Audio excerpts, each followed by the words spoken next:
বন্ধুরা, সবাইকে আমার সালাম। আসসালামু আলাইকুম রহমতুল্লাহি ওয়া বারাকাতুহু। চেষ্টা বন্ধ হয়ে যাবে, 2 মাস চলে যাচ্ছে।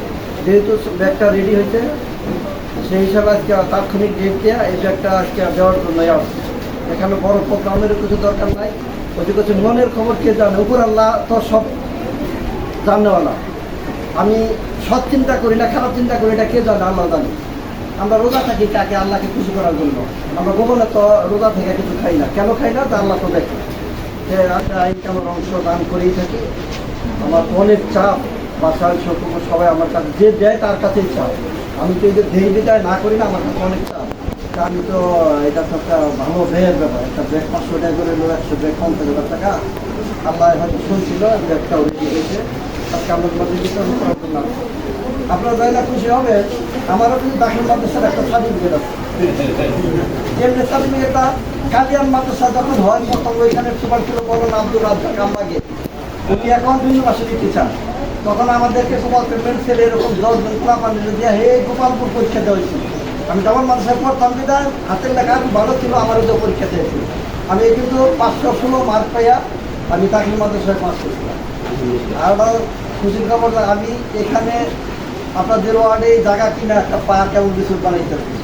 আর আমি এই কলেজে লেখাপড়া করছি। সখীপুরটা আমার সবথেকে প্রিয় জায়গা। সখীপুর প্রিয় হওয়ার একটা কারণ আছে, মাতৃভূমিতে সখীপুর। তারপরে অনেকে সখীপুর জন্ম নিয়ে দেশের বাইরে অনেক কিছু করে। আমি ইচ্ছা করলে দেশের বাইরে অনেক কিছু করতে পারতাম, কিন্তু আমি দেশের বাইরেকে পছন্দ করি না। আমি পছন্দ করি আমার জন্মভূমি, পছন্দ করি আমার সখীপুর, পছন্দ করি অত মারা গায়ে আমার নোহাজিতলা গ্রাম। কারণ হুজুর পাক সাল্লাল্লাহু আলাইহি ওয়াসাল্লাম ওই জন্মভূমি মায়ের নবী ফিরা ফিরা চায়, এটা তো আমার জন্মভূমি।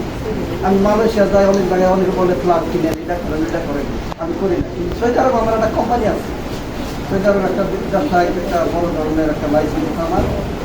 আমি আসলে এই ছোটপুরের মানুষের জন্য কাজ করতে চাই। আমি বিগত সময় যে নির্বাচনটা করেছিলাম, অনেকে অনেক কথা বলছে, আমি আসলে কিছু পাওয়ার জন্য না। আমি তো ব্যবসা করে টাকা বানাইতে পারি। আমি তো গরিবের ডিজে কার্ড, গরিবের এই রাস্তাঘাটে ঘটেই যা খাওয়ার জন্য না। একটা চেয়ারম্যান নাম দেখালো, আজীবন জানি আমার বংশের লোক বলতে পারে যে চেয়ারম্যানের ছেলে বা চেয়ারম্যানের ছেলে।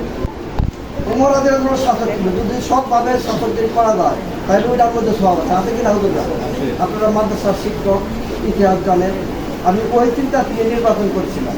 আমি সামনে নির্বাচন করবো কিনা এখনো গ্যারান্টি নেই। আমার নেতা প্রিয় অ্যাডভোকেট আহমদ আজম খান, মাননীয় মুক্তিযোদ্ধা বিষয়ক মন্ত্রী, উনি যদি অবয় দেন তাহলে নির্বাচন করবো। আর উনি, আমরা একটা কথা নির্বাচনের সময় আমাদেরকে বলেছিলাম যে আপনারা ভোট দিলে উনি মন্ত্রী হবে। ইনশাআল্লাহ উনি মন্ত্রী হয়েছেন। আপনারা এই 5 বছর কাজ করার সুযোগ দেন। আপনারা দোয়া করবেন উনি যদি 5 বছর সুস্থ থেকে কাজ করে আমাদের বাসার সুযোগ করে ব্যাপক উন্নয়ন হবে। আর এই যে বিল্ডিংয়ের কথা বললেন, উনি কিন্তু প্রতিহিংসা রাজনীতি করেন না। ওনাকে যদি আমি বুঝাইতে পারি এই এখানে স্কুলটা হইয়া কেন হয় না, আমি এইটুকু কথা দিতে পারি, আপনাদের এই কথাটা আমি তুলে দেবো, বাকিটা আল্লাহ বর্ষা। আর দীর্ঘদিন এই মাদ্রাসাটা ভালোই হয়েছে। কোন সরকারি, এটা তো অনেক আগে থেকে আসা দেওয়া আছে। আমি 84 সনে, তার মানে 84 সনে আমাদের প্রাইমারি স্কুল আমার বাবা গোয়ালবাড়ি করছে, সেটা হল সরকারি বিল্ডিং অনেক জায়গায় আধুনিক বিল্ডিং আসলে এটা এত আগে তারপরে তো বিল্ডিং হয় না, যে কোনো কারণ হতো না। আর একটা কথা বলি যে বাতির নিচে অন্ধকার থাকে, এখানে শওকত ভাই ছিল এই ওয়ার্ডে, এটা যে বিল্ডিং হয় না এটাও একটা তার ব্যর্থতা বলতে আমি বলবো না, কারণ আগে হওয়া উচিত ছিল মাদ্রাসা। এটা তো মাদ্রাসা, সে করলে তার সব পাইত। জায়গা কী কারণে হয় না এটা ওনারাই জানে। আশা করি সামনে আমি মন্ত্রীকে বলবো যে কাহারতাল একটা মাদ্রাসা, অনেক পুরাতন মাদ্রাসা, এখানে পাঠদানের খুবই সমস্যা। একটা বিল্ডিং পাস হয়েছিল, সেই বিল্ডিংটা যে অনিবার্য কারণে হয় নাই, এখন পাঠও দিতে পারে না, তারা ঘর তারা আসলে ভেঙে ফেলছিল। এই ধরনের আপনার যে ব্যবহার উত্থাপন করছে, আমি ঠিক এইভাবে মন্ত্রীকে উত্থাপন করি।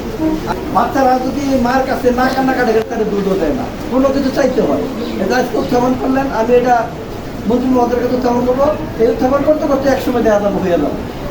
যে কোনো কিছুর বিনিময়ে পাইতে গেলে সেটাকে তবদিল করতে হয়। যে তবদিলের মাধ্যমে থাকলে সেটা হয়। যেমন আমরা রাজনীতি করি, দীর্ঘদিন রাজনীতি করে দেখে এখন সহসভাপতি, জেলার মেম্বার বা আমরা যে মন্ত্রী ক্ষমতায় আছে, অনেকেই অনেক কাজের জন্য আসে। আমরা চেষ্টা করি ভালো কাজ করার জন্য, কিন্তু ওহাতে কোনো কাজ করার জন্য কেউ তবদিল করলে ওটা আমরা কিন্তু কাজে নেই না। যেমন গতকালকে একটা প্রাইমারি স্কুল সারা ইউনিয়নের প্রোগ্রাম ছিল, যার নাম যে খানার মান নাকি খারাপ হইতেছে।